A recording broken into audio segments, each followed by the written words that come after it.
Welcome to another edition of Mark's Inspiration. Glad you could join me here today as always. Today's going to be a short one, but before we begin, smash that like button and subscribe. Oh, it's a beautiful, sunny, summer, cool day in St. Louis, Missouri today. It is, 68 degrees, which is unusual for this time of year.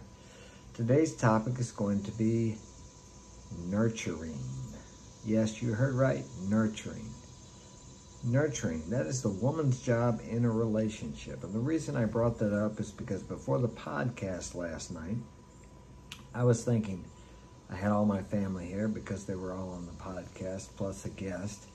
And I thought, I ought to take them out to dinner. It's like, geez, that's a bunch of us. It's about seven of us, so 6 kids and myself. Well, they're young men now and young women.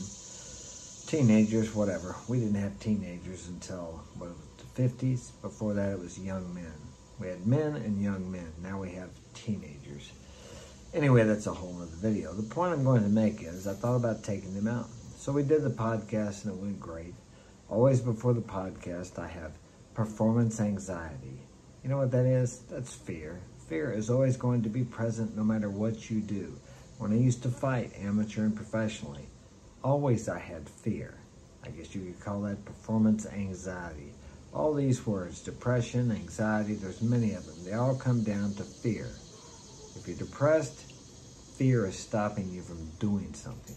The bottom, the root cause of all these things is fear.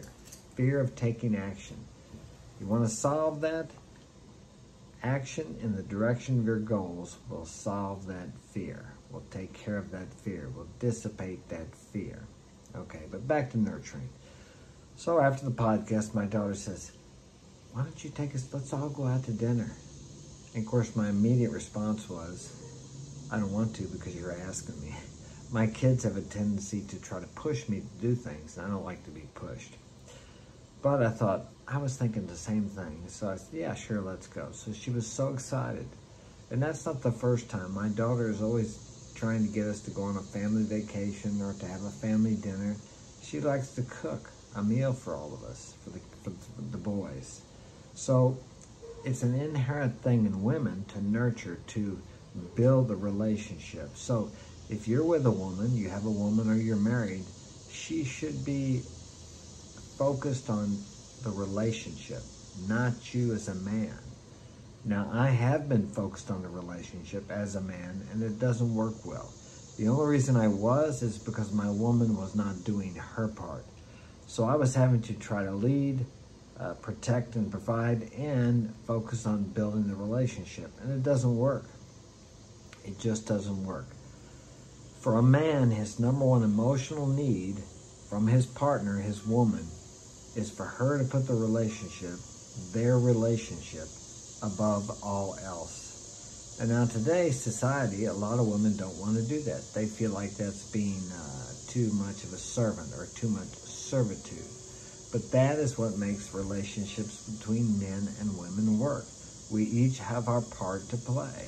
And whenever you get away from whatever part that we're supposed to play, things become unbalanced. If the woman is leading, she has to be in her masculine. She really doesn't want to do that. Now, I'm not saying there are not exceptions to these rules. Of course there are, but in general, and as humans, we generalize things. It makes sense. If the majority of people are like this, then we have to go with that. But keeping an open mind for exceptions to the rule, of course. There are always exceptions to the rule. If there were not, we would not be flying around the world in airplanes because everybody said it couldn't be done. So there's an exception. Now it's just commonplace. So, but the point I'm making here is, in a relationship, you need to be, as a man, in your masculine, and she needs to be in her feminine. And this creates a polarity, a balance of the forces. And her job is to nurture the relationship, to nurture your children, if you get married and have children, or if you just have children, even if you don't marry. So these things are important to keep an eye on. Is your woman focusing? Is she nurturing the relationship of her and you? It should be a focus, a primary concern of hers of how your relationship is developing, not yours. You should be out there working, pursuing your goals, your mission, your purpose, and she will take care of that. If she is the kind of woman that you want to spend time with. If she is a sail instead of an anchor. You have anchors, women who weigh you down, and you have sails, women who propel you forward. So you want to always make sure that you vet a woman to make sure she's going to be wind. She's going to be a sail for you instead of an anchor that holds you back. I have had both. I've probably had more anchors than sails. Maybe they started out to be sails, but they ended up being anchors. Many times a woman will see you as a high-value, successful man, and she wants what you have. But as a high-value, successful man, you need to vet her, because people can hide what they really are for the first 3 months or more of a relationship. I got that from Corey Wayne, and I believe that's true. You might want to check him out on Understanding Relationships. Corey Wayne, he's good. There are many good YouTubers that can help you understand relationships, understand your part in the relationship. Today I see too many men focusing on putting a ring on it, tying that girl down. As to where when I was younger, it was the girls that were chasing the men, not the other way around. This is backwards. It doesn't work. And then you have women in masked boss bitches, they call themselves. No, I posted it on my Instagram story today. Rich Cooper, he quoted, or he said, "No man wants a boss bitch. No man wants a woman that he has a hard time controlling or dealing with." Well, it's not so much about control. He doesn't want control. He wants to control his life and his thoughts, but he wants a woman who's going to cooperate with him. And as a man, you need to make sure that you're getting emotionally involved, if you are with a woman, that is going to cooperate with you. You can only control your environment, your mind, the things that go on between your ears, your kingdom. You cannot control another person. You want to find someone who's going to cooperate, who's going to encourage, who wants to go along with you, who wants to come along on your journey, not someone you have to drag kicking and screaming, not someone who's going to drain you of your energy. As a high-value man, you are pursuing your purpose, your dreams, your goals, your vision, and you do not need an anchor. You do not need a weight.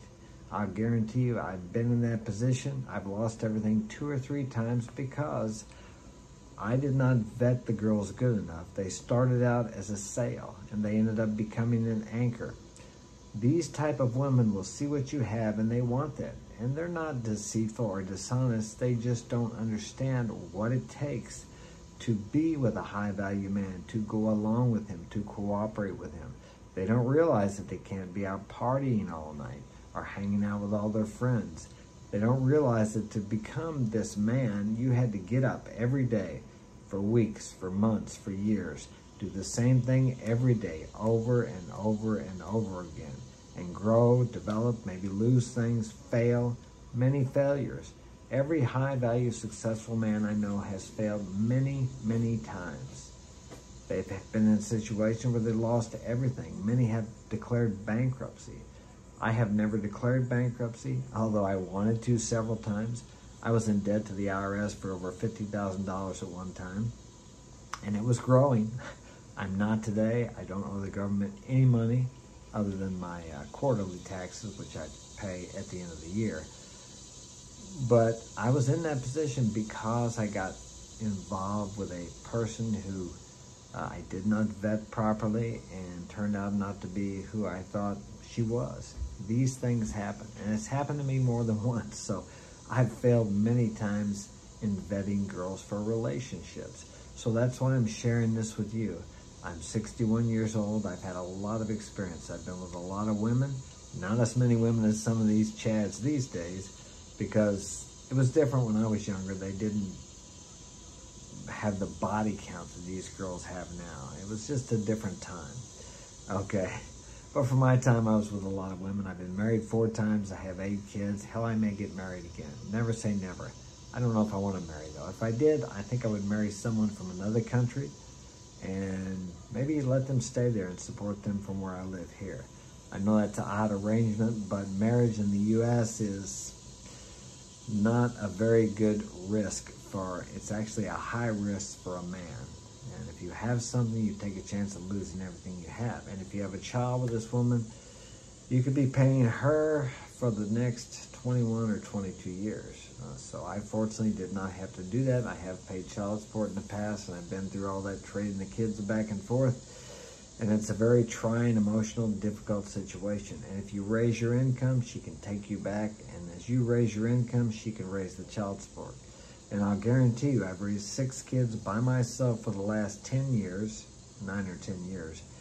And it's much cheaper and financially plus emotionally than paying an ex-wife and going and picking up the kids on the weekends and every other Saturday and Sunday and 2 weeks in the summer, or whatever the arrangement is. You have to pay insurance. It's all these things. It's a bad situation, which I'm fortunate enough that I am not in that. I know many men are, and all I can say is just put your head down and dig in and make the best of it, and you can come through it somehow. So just the bottom line here is you got to vet your women, all right? Don't make the mistake I've made so many times and not vet them good enough. As I said, they appear to be the kind of woman that's going to encourage you and support you, but as time passes, you realize that they're not, and you need to cut them loose. So don't get too emotionally involved with them before you find out what they're really like, because it can be detrimental to your success, to your established success, to everything you hope to achieve and you came here to achieve in life, okay? So that's all I got time for today. Share this with a friend. Check out my website at marksinspiration.com. And remember, we have the podcast every Saturday night at 7 p.m. Central Standard Time. And I will see you tomorrow.